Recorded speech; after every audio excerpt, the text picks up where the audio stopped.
ॐ अज्ञानतिमिरान्धस्य ज्ञानञ्जनशलाकया चक्षुरुन्मीलितं येन तस्मै श्रीगुरुवे नमः। ॐ नमो भगवते वासुदेवाय।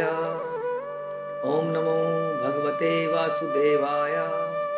ॐ नमो भगवते वासुदेवाय। श्रीमद् भागवतम आज हम शुरू करेंगे अध्याय 6 तीसरे कैंटो का। इस अध्याय का शीर्षक है विश्व रूप की सृष्टि।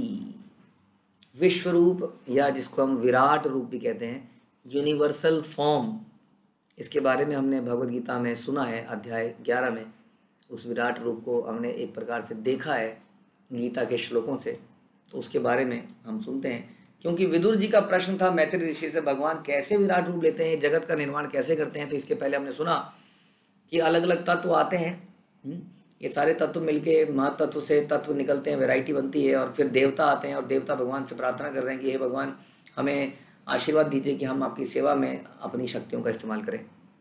अब जाके ऋषि उवाच इति तासां स्वशक्तिनां सतीनाम मेत्य सह प्रसुप्त लोक त्राणाम निशाम्य गतिमीश्वरः।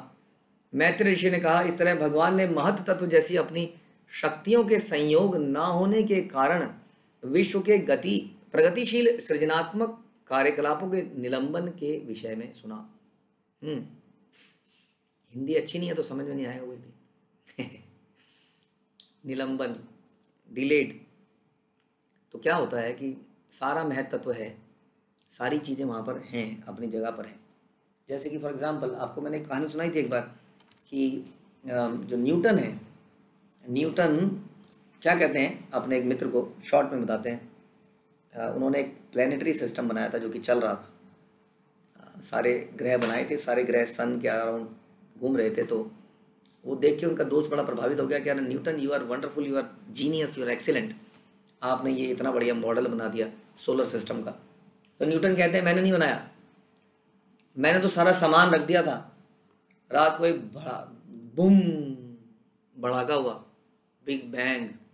सवेरे देखा ये इतना बढ़िया सोलर सिस्टम बना हुआ है। तो उस व्यक्ति ने बड़ी हंसी उड़ाई न्यूटन की, ये पागल समझ रखा है क्या देहाती मूर्ख समझ रखा है। देहाती कई बार कहते थे ना, इसका मतलब नहीं देहाती लोग तो बड़े उन्नत होते हैं, जिंदगी के मूल्य को शायद समझते हैं। नहीं, क्या था उन्होंने पागल समझ रखा है। क्या मतलब, इसका मतलब जो ये बोले कि बिग बैंग से क्रिएशन होगी, क्या वो पागल है? यस। तो उसने यही बताया कि आप भी तो यही कहते हो कि बिग बैंग से संसार रचा। हाँ, तो न्यूटन ने ये बताया कि कोई भी चीज़ धमाके से नहीं बन सकती है, अपने आप नहीं बन सकती है। हाँ, अगर हम ये कहें कि सूर्य में एक बहुत बड़ा विस्फोट हुआ, उससे टुकड़े निकले, करोड़ों सालों में ठंडे हुए और उसके बाद ये सुंदर तितलियाँ बन गई, सुंदर पक्षी बन गए, तो ये मूर्खता होगी। उसी तरह से इस श्लोक में बताया जा रहा है कि सारी चीज़ें वहाँ पर थी, लेकिन कुछ ही शक्तियों का संयोग ही नहीं हो रहा था। देखिए सारे केमिकल पड़े हैं आपके लैब में, कोई तो आएगा एक केमिकल से दूसरे में डालेगा तो भूम से निकलेगा, मुंह काला हो जाएगा। कोई तो किसी गैस से किसी गैस को मिलाएगा। लैब तो तब काम करेगी, लैब में जाना पड़ेगा ना किसी जीवात्मा को, तो वो कुछ टेस्ट करेगा उसके अंदर, तो उस लैब में कुछ रिजल्ट निकलेगा। तो मिक्सिंग करने वाला व्यक्ति चाहिए, जो कि संसार में नहीं था। इसलिए सारे तत्वों के होने के बावजूद क्रिएशन नहीं हो पाई। तब भगवान क्या करते हैं, काल संज्ञाम तदा देवी विभ्रत शक्तिम उरुक्रम त्रया विश्वंचति तत्वानां गणम युगपता आविशत। तब परम शक्तिशाली भगवान ने अपनी बहिरंगा शक्ति देवी काली सहित 23 तत्वों के भीतर प्रवेश किया, क्योंकि वे ही विभिन्न प्रकार के तत्वों को सम्मोलित करती हैं। अब भगवान वो व्यक्ति बन गए जो लैब में एंटर करते हैं, और किसके साथ आए, अपनी शक्ति के साथ आए, बहिरंगा शक्ति के साथ। अब कोई देखिए, हम लोग तो जो लैब में जाएंगे तो खुद ही मिलाएंगे। कई बार सीनियर डॉक्टर आते हैं ना ऑपरेशन करने, तो सारे जूनियर वहाँ लगे होते हैं, अच्छा तुम इसको कट करो, वहाँ पे सिलो, ये निकालो, ये करो। जैसे सीनियर पर्सन, उसके बाद ना समय नहीं है, थोड़ा देर गाइड किया, अच्छा मैं जा रहा हूँ, पेट को सिल देना। हाँ, तो भगवान भी जब चलेंगे तो भगवान खुद थोड़ी करेंगे सारे काम। तो बहिरंग जो है भगवान अपनी शक्तियों के साथ चलते हैं। बहिरंगा शक्ति देवी काली, काल से बनता है काली। काल बड़ा खतरनाक चीज़ है, काल ही है संसार में जो सब चीज़ों की शेप बदल देता है। एक सेब को आप एक टेबल पे रखो और उसके सामने एक कैमरा रख दो, 3-4 दिन तक कैमरा रखोगे, आप देखोगे सेब इतना सुंदर, गाल ऐसे गाल चमकते हुए सेब के, और उसमें ऐसी झुर्रियाँ पड़ जाती हैं ऐसी 3-4 दिन में। हाँ, ऐसी हमारे सेब जैसे चेहरे पे भी झुर्रियाँ पड़ जाती हैं समय के कारण। काल बड़ा शक्तिशाली है और काल को ही रिप्रेजेंट करता है देवी काली। तो भगवान अपनी शक्ति के साथ आते हैं और 23 तत्वों में प्रवेश करते हैं। ये 23 तत्व कौन से हैं? बड़ा आसान है इसको याद करना, 5 5 और 5। पहले तो यही याद कर लीजिए, 5 5 5 और 5। ये 5 5 5 5 क्या है? 4 पर 5। तो ये 5 हैं हमारे भौतिक तत्व जो आप जानते हैं, पृथ्वी, जल, अग्नि, वायु, आकाश, सब जानते हैं 5। हाँ, फिर 5 क्या? फिर 5 हमारे 5 कर्मेंद्रियाँ। 5 जानते हैं कर्मेंद्रियाँ क्या होती हैं? कर्मेंद्रियाँ है हमारा हाथ, पाँव, गुदा, लिंग, हाँ, और वाणी, ये 5 हो गए। उसके बाद 5 हो गए हमारे, तो ये 5 और 5 हो गए। 5 हो गए हमारे कर्म ज्ञानेंद्रियाँ। ज्ञानेंद्रियाँ जिससे हम इनपुट लेते हैं संसार में बाहर से। आँख रिसीव करती है, कान भी रिसीव करता है, नाक भी करती है, जीभ भी करती है, त्वचा। तो ये 5, ठीक है, 5 5 5। अब 5 और क्या है? 5 हैं इनके विषय, ये कर्मेंद्रियों के विषय। आँख का विषय क्या है? रूप। जिह्वा का विषय क्या है? स्वाद। इस प्रकार तो स्पर्श, हाँ, त्वचा का विषय है, रूप जो है आँखों का विषय है, स्वाद जो है जिह्वा का विषय है, गंध जो है नासिका का विषय है। तो इस प्रकार से ध्वनि जो है कान का विषय है। तो गए 5 5 5 5। उसके ऊपर 3, कई जगह इसको मन, बुद्धि, अहंकार कह देते हैं। यहाँ पर प्रभुपाद ने क्लियरली बताया है कि मन, अहंकार और संपूर्ण भौतिक शक्ति, ये 3 हो गए। तो इस प्रकार ये 23 तत्व बन गए। तो भगवान इन तत्वों में गए, भगवान अपनी शक्ति के साथ, और तब इन तत्वों में हलचल पैदा हुई। हाँ, तब लैब में एक गैस दूसरे गैस से मिली और कोई नई चीज़ बनी, ये तत्व उससे मिला, ये नया बना। हाँ, होता है ना, इन सारे तत्वों का ही तो अलग अलग मिश्रण किया और अलग अलग चीज़ें बन गई। ब्रह्म संहिता में बताया गया, एकोऽपि सो रचयितुं जगदण्ड कोटि यच्छक्तिरस्ति जगदण्ड यदन्तः अंडांतरस्थ परमाणु चयांतरस्थम गोविंदमादि पुरुषम तमहम भजामि। मैं उन गोविंद की पूजा करता हूँ जो आदि भगवान है, अपने स्वांश यानी कि महाविष्णु के द्वारा वे भौतिक प्रकृति में और तब प्रत्येक ब्रह्मांड में प्रवेश करते हैं। तत्पश्चात वे पदार्थ के परमाणुओं समेत सभी तत्वों में प्रवेश कर जाते हैं। ब्रह्म संहिता में बड़ा क्लियरली बताया गया है कि भगवान हर पदार्थ में, हर परमाणु के अंदर प्रवेश करते हैं, और जब वो ऐसा करते हैं तभी ये क्रिएशन हो पाती है, नहीं तो सारी चीज़ें अपनी जगह में पड़ी रह जाती है। और इसकी पुष्टि भगवद गीता में भी हुई। भगवद गीता में भगवान कहते हैं 10वें अध्याय के 42 श्लोक में, अथवा बहुनेतेन कि ज्ञातेन तवार्जुना विष्ट भयाहिमिदम तीर्थसमेकांक्षेन स्थितो जगत। हे अर्जुन, मेरी उन असंख्य शक्तियों के विषय में तुम्हारे लिए जानने की कोई आवश्यकता नहीं है जो विविध प्रकारों से काम करती है। मैं समस्त ब्रह्मांडों में तथा उनके सारे तत्वों में अपने स्वांश के रूप में भौतिक सृष्टि में प्रवेश करता हूँ। भगवान साफ साफ बताते हैं कि इस तरह सृष्टि का कार्य चलता है कि मैं उन सारे तत्वों में प्रवेश करता हूँ और तभी ये सृष्टि बन पाती है। इसलिए बहुत ही क्लियरली बताया गया है। तभी कई बार लोग कहते हैं ना कि कण कण में भगवान व्याप्त है, लेकिन इसका मतलब ही नहीं कि कण कण में ही व्याप्त हैं, वो निराकार हैं। ये बिल्कुल साफ साफ बताया गया, अभी हमने सुना ब्रह्म संहिता में भी, कि भगवान अपने स्वांश महाविष्णु के माध्यम से और फिर गर्भोदक्षाई क्षीरोदक्षाई के विष्णु के माध्यम से इन कण कण में जाते हैं, लेकिन अपना पृथक रूप भी बनाए रखते हैं। तो ये है, भगवान कण कण में तो हैं लेकिन अपने स्वरूप को थोड़ी समाप्त कर देते हैं।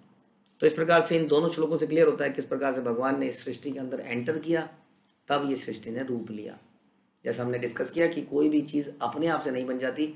हाँ, सारे प्लैनेटरी सिस्टम अपने आप से सोलर सिस्टम नहीं बन सकते, अलग अलग पड़े हुए टुकड़े, जब तक कि कोई उनको इस तरह से बांध ना दे, उसको मैनेज ना करे। तो भगवान वो तत्व हैं, जैसे कहते हैं भगवान कहते हैं कि मैं सूत्रे मणि गणाइवा, कि मैं जैसे कि माला के मोतियों के पीछे धागा होता है, उसी तरह से मैंने सब चीज़ों को पिरोया हुआ है। उसी तरह एक भगवत गीता का श्लोक आता है। तो इसी तरीके से भगवान ने हर चीज़ को पिरोया हुआ है, लेकिन वो अदृश्य रूप में हैं उनके लिए जो उनको उनके दर्शन नहीं कर पाते हैं, जो कि उनके जिनके अंदर श्रद्धा नहीं है भगवान को देखने की। आगे, स अनुप्रविष्ट भगवान चेष्टा रूपेण तम गणम भिन्नम संयोजयामास सुप्तम कर्म प्रबोधयन। इस तरह जब भगवान अपनी शक्ति से तत्वों के भीतर प्रविष्ट हो गए तो सारे जीव प्रबुद्ध होकर विभिन्न कार्य में उसी तरह लग गए जैसे कोई व्यक्ति निद्रा से जागकर अपने कार्य में लगता है। ऐसे सब लोग, इसका लाइव एग्जांपल हम बताते हैं। कई बार क्या होता है, कंपनी के अंदर अचानक से बॉस को कहीं जाना पड़ता है, फ़ोन आ गया, अच्छा मीटिंग में आना पड़ेगा। सेक्रेटरी भी वहीं बैठा था, ऑफिस से मालिक बाहर निकला, उसने कार पकड़ी निकल गया। सेक्रेटरी ने कहा मज़ा आ गया, नाचो गाओ, बॉस चले गए। किसी ने टेबल पे पाँव रखा, कोई ताश खेल रहा है, कोई गेम खेल रहा है, सब लोग, कोई सो गया टेबल के ऊपर ही। तभी मालिक की मीटिंग कैंसिल हो जाती है। हाँ, और कार में वापस आता है, और जैसे ही वापस आता है सब लोग अपने अपने कार्यों में ऐसी बिजली सी कौन जाती है सबके अंदर, और विदिन अ सेकेंड सब लोग पैर नीचे, ताश के पत्ते डस्टबिन में, सब लोग खटर काम करने लगते हैं। तो इस तरीके से like it was dead before, उससे पहले सब कुछ समाप्त था, कोई काम नहीं कर रहा था। उसी तरह से संसार एकदम डेड था, और जैसे ही भगवान एंटर करते हैं, मालिक एंटर करता है, सब चीज़ों में जान आ जाती है और सब लोग अपने कार्य करने में लगते हैं जैसे कि बहुत ही गहरी निद्रा से उठे हों। हाँ, और एकदम से भगवान के आते ही सब कुछ चालू हो जाता है। प्रबुद्ध कर्मा देवेन त्रयाविशांतिका गण प्रेरित अजनयत्वाभि मात्राभि अधिपुरुषम। जब परम पुरुष की इच्छा से 23 प्रमुख तत्वों को सक्रिय बना दिया गया, अब ये चलने लगे, मशीनरी चल रही है, कोई कंप्यूटर में एंट्री कर रहा है, कोई सेल ऑर्डर बना रहा है, कोई परचेज ऑर्डर बना रहा है, सारा सब बढ़िया चल रहा है। जब सारा संसार सक्रिय हो गया तो भगवान का विराट विश्व रूप शरीर प्रकट हुआ। यस, जैसे कि इसका भी एग्जाम्पल ऐसे लेते हैं, जैसे कि एक मालिक है जिसकी पूरे वर्ल्ड के अंदर फैक्ट्रियाँ हैं, ठीक है।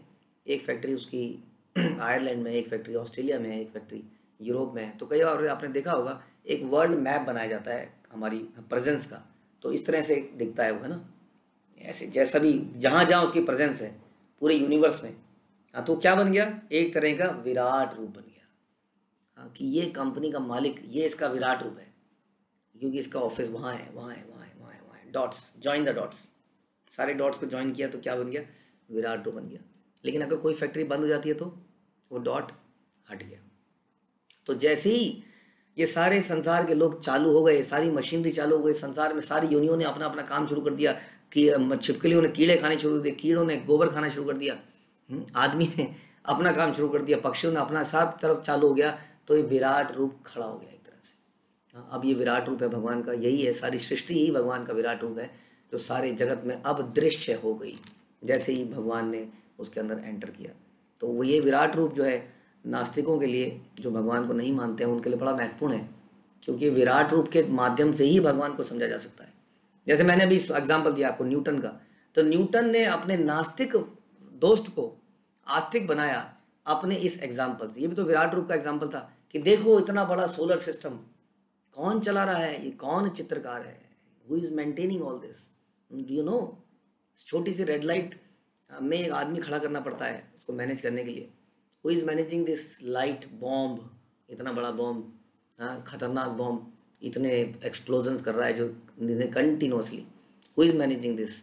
हाँ, तो ये सुनकर उसके नास्तिक दोस्त को भी समझ में आया। तो विराट रूप से भगवान की अनुभूति ज़्यादा होती है, लेकिन भक्तों को तो भगवान का श्याम सुंदर रूप पसंद होता है, जो भगवान का पर्सनल फॉर्म है। तो हम इसके बारे में और जानकारी लेते रहेंगे। हरे कृष्णा। श्रील प्रभुपाद की जय। ग्रंथराज श्रीमद् भागवतम की जय।